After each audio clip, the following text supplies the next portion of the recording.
Julius Caesar had been away for many years fighting in Gaul. He was due to come back to Rome, but in order to do so, he'd need to renounce his position, disband his army, and become a private citizen again while he campaigned to be re-elected as consul. This would be the opportunity Stoic politician Cato the Younger was waiting for, where he could charge Caesar for the many war crimes he committed. Caesar wasn't willing to do this, obviously. The sides of Caesar and Pompey the Great went back and forth negotiating, trying to avoid starting yet another civil war. Caesar could keep 2 paltry legions? No, that wouldn't work. Caesar would disband his army if Pompey did. No, that wouldn't work either. Finally, another politician named Cicero offered a compromise. Caesar can keep 1 legion of soldiers in 1 province of Gaul. The rest returns to Rome, and Caesar could hang out there until election time. The tribunes on Caesar's side agreed. Pompey took a deep breath before finally agreeing to the terms. But one man still disagreed. Cato the Younger, the only incorruptible politician in Rome. Well, let's back up for 1 second, just to give you an idea of who Cato was. This is a philosopher-politician whose word could not be bought. It held power because everyone knew if Cato was on your side, it's because he actually agreed with you. As a boy, Cato was chosen by the dictator Sulla to sit in with him while they were doing the proscriptions. Proscriptions were these things that involved beheading all of Sulla's enemies from the Civil War. And once they were all taken out, pretty much anyone who had money that could go to Sulla and his causes, because he had a lot of debts to pay off. When Cato asked his tutor why no one killed Sulla, the tutor said that they were afraid. "Give me a knife then," said Cato, "and I will free Rome from tyranny." After this, his tutor checked him to make sure he didn't have any weapons before he went in to see Sulla. Since he was a young boy, he cared first and foremost about the Roman Republic, which he held in the highest of esteem.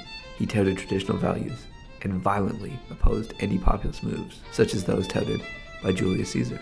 Back to the issue at hand. Every decision Cato made was made in the service of the Roman Republic, and this one, he thought, was no different. "You're being a fool," he shouted to Pompey. "You're being deceived again." With this final word from the man who would be known for centuries later as a Stoic saint, negotiations finally broke down. Caesar would go on to cross the Rubicon, starting the Civil War. Pompey would be assassinated in Egypt. Cato, upon losing the war, would take his own life to avoid living under the tyranny of Caesar. Caesar was promoted dictator for life, before himself being assassinated and causing yet another civil war, as well as the complete destruction of the Republic and the creation of the Roman Empire. Could it have been prevented? Or is this what was always going to happen? Some historians say that the Republic was doomed as soon as Sulla marched on Rome generations earlier.